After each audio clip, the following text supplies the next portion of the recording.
Alien war veteran warns about humans. They didn't listen. HFY Sci-Fi tale ****. The Great Hall of the Trinalese Confederation buzzed with murmurs as ambassadors and military leaders from dozens of alien species gathered. The air smelled of ozone and exotic spices, and the iridescent lights of the chamber reflected off scaled, furred, and chitinous bodies. At the center of the room, on a raised dais, stood Tharvik, a grizzled veteran of the Mantiri Wars. His gray, segmented exoskeleton bore the marks of countless battles, and his voice clicked with the wisdom of hard-won experience. Tharvik raised his upper limbs for silence. Esteemed members of the Confederation, I come before you not as a warrior, but as a survivor, a witness to the resilience and ruthlessness of the species known as humans. The murmurs quieted, but skepticism lingered in the air.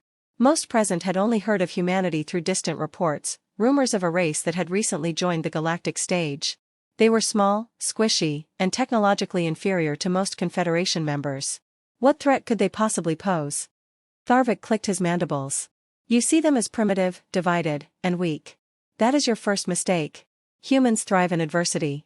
They do not simply endure challenges, they adapt to them with terrifying speed. I learned this the hard way during the Mantiri conflict. He gestured, and a holographic display appeared, showing a desolate battlefield. My fleet had cornered a human colony. We outnumbered them 20-1, and our technology was decades ahead. It should have been an easy victory. Instead, they fought like cornered beasts, using every tool, every scrap of ingenuity, to turn the tide. The images shifted to show improvised traps, guerrilla tactics, and devastating counterattacks. The humans fought with a ferocity that seemed almost suicidal, yet their strategy was chillingly calculated. They exploited every weakness, every gap in Mantiri protocol, turning desperation into dominance. A reptilian ambassador flicked its tongue dismissively. Perhaps your forces were simply unprepared. The Confederation's armies would not fall for such crude tricks. Tharvik's mandibles clacked in irritation. Crude? Their tactics were effective. Humans excel at asymmetrical warfare. They are unbound by the rules we cling to. When they faced annihilation, they did not hesitate to destroy their own cities to deny us resources. When their supply lines were cut, they found sustenance in environments that would kill most species. Another ambassador, a towering avian, chirped in disbelief. But their technological level means nothing. Tharvik interrupted. Give them time, and they will surpass us all. When we first encountered humans, they barely had fusion technology. Within a decade, they reverse-engineered captured ships and developed weapons that rivaled our own. They learn. They innovate. And they never, ever give up. The hall was silent now, the weight of Tharvik's words sinking in. He leaned forward, his multifaceted eyes scanning the crowd. You think their empathy makes them weak? You are wrong. It makes them dangerous. They form alliances quickly, even with former enemies, and their bonds are unbreakable. They value life, but when forced to fight, they will stop at nothing to protect their own. He paused, letting the silence stretch. I am not here to incite fear but to urge caution.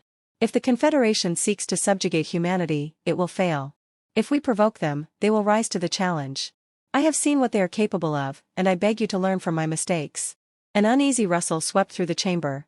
A few ambassadors exchanged wary glances, but others scoffed, their arrogance unshaken. The Confederation had crushed countless upstart species before. Surely, humans would be no different.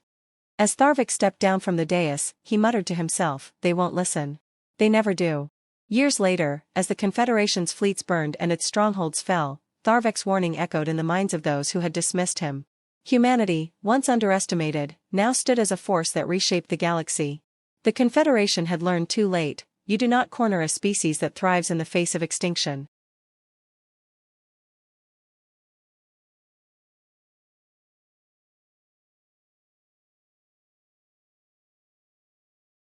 Part 2, The Flames of Defiance. The war began, as Tharvik had predicted, with an arrogant declaration from the Confederation High Command. Humanity was given a single ultimatum: surrender their autonomy and join as a subservient member of the Confederation, or face annihilation.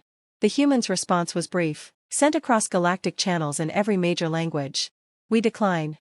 The Confederation took their defiance as an insult. Massive fleets mobilized, warships blotting out the stars as they descended on human space. At first, the war seemed laughably one-sided. Confederation forces overwhelmed human colonies in days, their superior technology easily bypassing primitive defenses. Cities were reduced to rubble, and countless lives were lost.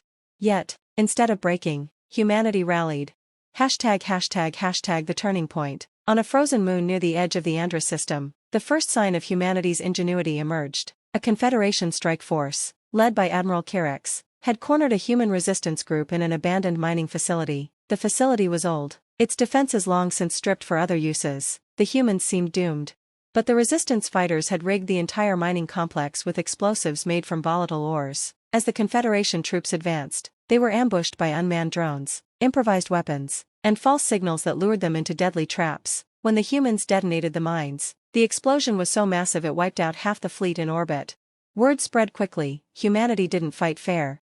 ##### A different kind of war. Confederation war doctrine relied on overwhelming force and precise maneuvers, but humans thrived in chaos. They turned asteroid fields into minefields, used their small, outdated ships as decoys to bait larger fleets into ambushes, and even weaponized their own biology. On planets where they couldn't win through direct combat, they unleashed environmental disasters, flooding entire cities, igniting atmosphere-scrubbing facilities, and even collapsing tectonic plates.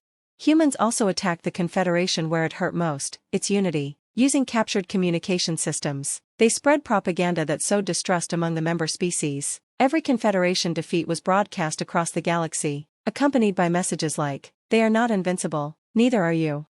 One by one, smaller species began withdrawing their support, unwilling to risk annihilation for a war they no longer believed in. ###Tharvik's dread. In his private chambers, Tharvik watched the reports with growing despair. Everything he had warned about was coming to pass. The Confederation had underestimated humanity's capacity for adaptation and vengeance, and now it was paying the price.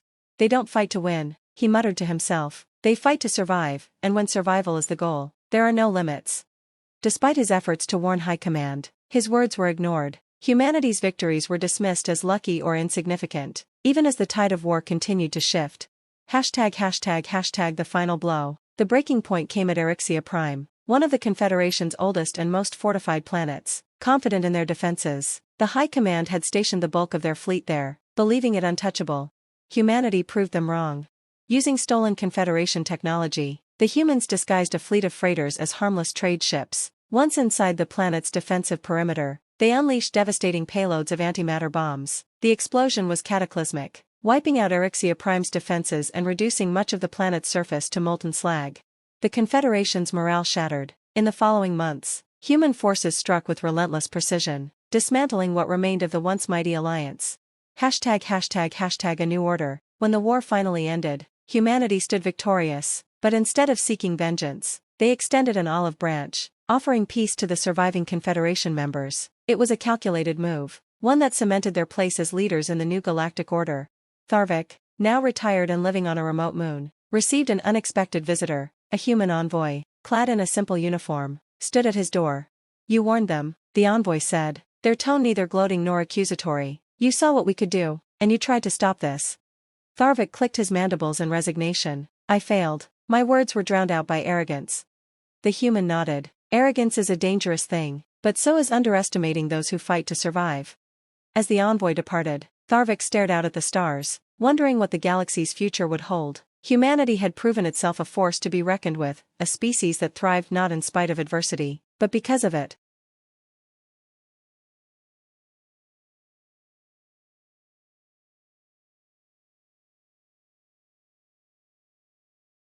Part 3, The Human Accord. The galaxy entered an uneasy peace in the years following the war. Humanity, now a dominant power, resisted the temptation to conquer outright. Instead, they focused on rebuilding shattered worlds, including those of their former enemies. This pragmatic kindness only deepened the galaxy's fascination, and fear, of them.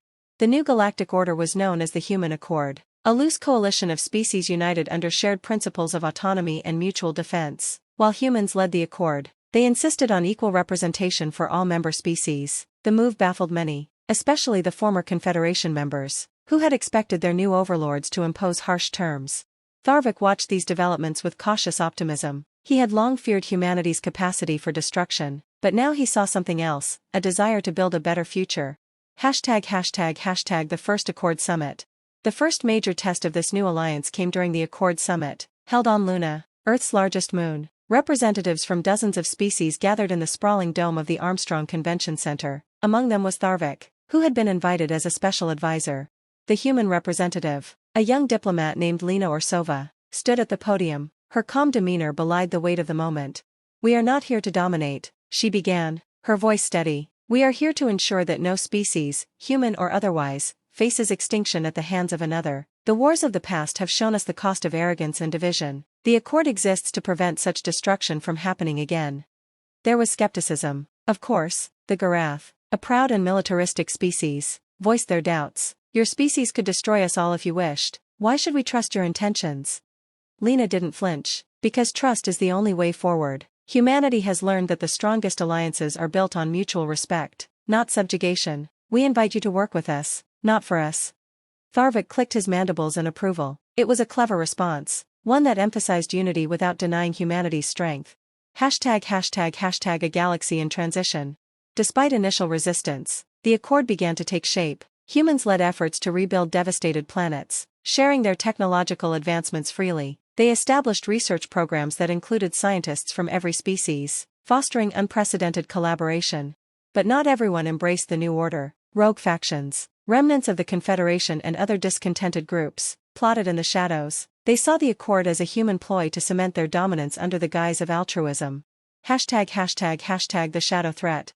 Whispers of a shadow fleet began to circulate, composed of stolen Confederation warships and mercenaries. This rogue coalition called itself the Eclipse Dominion. Their goal was clear: to overthrow the human Accord and restore what they saw as the rightful balance of power. Tharvik, now an advisor to the Accord Council, was among the first to raise the alarm. "Do not underestimate them," he warned. "Desperation breeds dangerous alliances, and the Dominion will exploit every weakness they find." Humanity, however, had not grown complacent. Their military forces remained vigilant, and their intelligence networks worked tirelessly to uncover the Dominion's plans. When the Shadow Fleet finally struck, it was met with a coordinated response that highlighted the strength of the Accord. In the decisive Battle of Zitharus Nebula, human-led forces outmaneuvered the Dominion, using strategies that combined human creativity with the unique strengths of their alien allies. The victory wasn't just a military triumph, it was a symbol of what the galaxy could achieve when united. ##### A legacy of balance. As the years passed, the Human Accord solidified its place as the foundation of galactic governance. Humanity's dual nature, their capacity for both destruction and compassion, became the cornerstone of their leadership. Tharvik lived to see the galaxy transform into something he had once thought impossible, a fragile but genuine peace. Though he bore the scars of countless battles, he found solace in knowing his warnings had not been in vain. In his final days, as he gazed at the stars from his quiet moon, a human envoy visited him once more. "You were right about us," the envoy said. Tharvik clicked his mandibles weakly. "And yet you surprised me. You turned your fire into light." The envoy smiled. "That's what we do. We survive, we adapt, and we learn." As Tharvik's eyes dimmed, the stars seemed brighter than ever, a testament to the future he had helped shape, a galaxy no longer ruled by fear, but by the hope of what could be.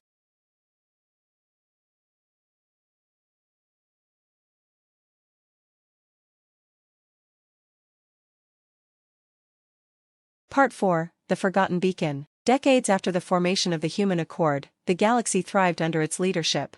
Trade routes flourished, scientific advancements accelerated, and previously war-torn planets were restored. Yet, in the shadow of this prosperity, a forgotten signal stirred, threatening to unravel the peace humanity and its allies had fought so hard to achieve. It began with a faint transmission detected by a deep space relay on the edge of the galactic frontier. The signal was ancient, its encryption bearing traces of a long-extinct species, the Sotharum, known only from ruins scattered across desolate worlds. Scholars had long believed the Sotharum to have been wiped out in a cataclysmic event, their technological prowess unmatched in their time. The transmission was a warning. ##### The message. When the signal was decrypted by Accord scientists, its contents sent shockwaves through the leadership. "To those who find this message, beware. The harvesters are coming. They are unrelenting. They are eternal. Flee, or prepare for the end." The term harvesters was unknown, but the fear in the Sotharum's words was unmistakable. Humanity's High Council convened an emergency session. Lena Orsova, now a seasoned diplomat and co-chair of the Accord, addressed the assembly.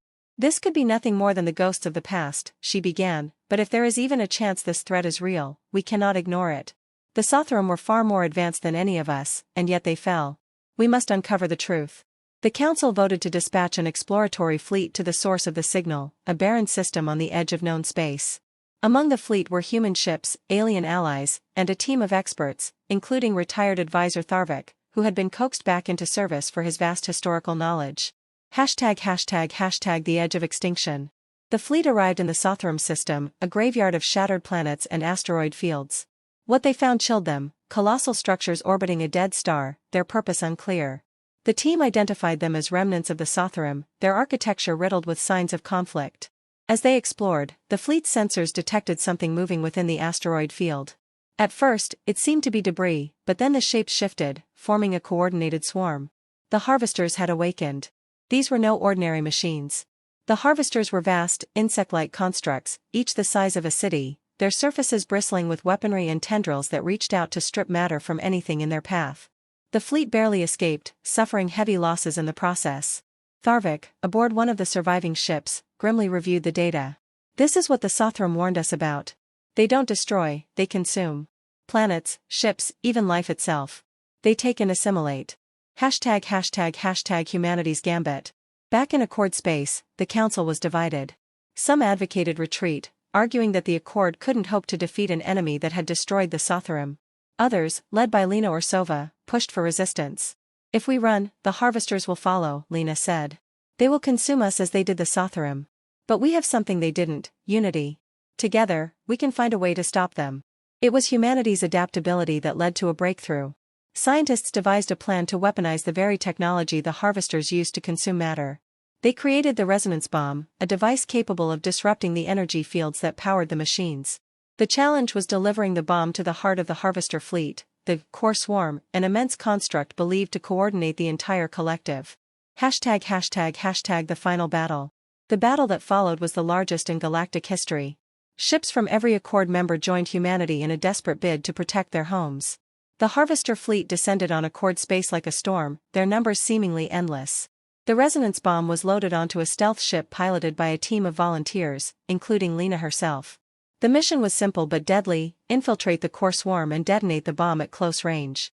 As the fleet fought valiantly to hold back the harvesters, the stealth ship weaved through the chaos, narrowly avoiding detection. Inside the core swarm, Lena and her team faced nightmarish constructs and defenses that tested their resolve. In the final moments, as the ship's systems began to fail, Lena activated the bomb manually, ensuring its detonation. The explosion rippled through the swarm, causing the harvesters to collapse in on themselves, their energy disrupted. The victory came at a tremendous cost. Half the Accord fleet was destroyed, and Lena Orsova was among the fallen. Hashtag a legacy of hope. The galaxy mourned Lena as a hero, her sacrifice ensuring the survival of countless worlds. The human Accord emerged stronger, its members bound not just by necessity but by a shared belief in the power of unity. Tharvik, now truly retired, reflected on the journey he had witnessed. "They didn't just survive," he said to himself, gazing at the stars. "They thrived. And in doing so, they saved us all." The beacon left by the Sothrum no longer transmitted its warning. Instead, it sent a new message, crafted by humanity and the Accord. "We face the darkness together. And together, we will endure." Humanity, once underestimated, had proven not only their strength but their capacity to lead, and to inspire hope in a galaxy that had nearly lost it.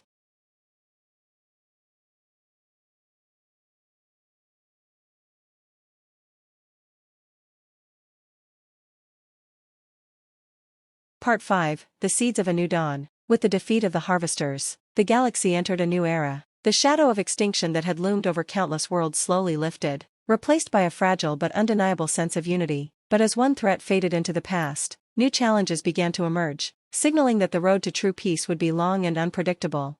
Though the galaxy had witnessed the resilience and ingenuity of humanity, the human Accord's future was still uncertain. Different factions, both within and outside the Accord, began to test the boundaries of the new order. Some species, emboldened by the defeat of the harvesters, sought more power for themselves. Others questioned humanity's leadership, asking whether the Accord had truly been built on mutual respect or if it was merely another empire under a new guise.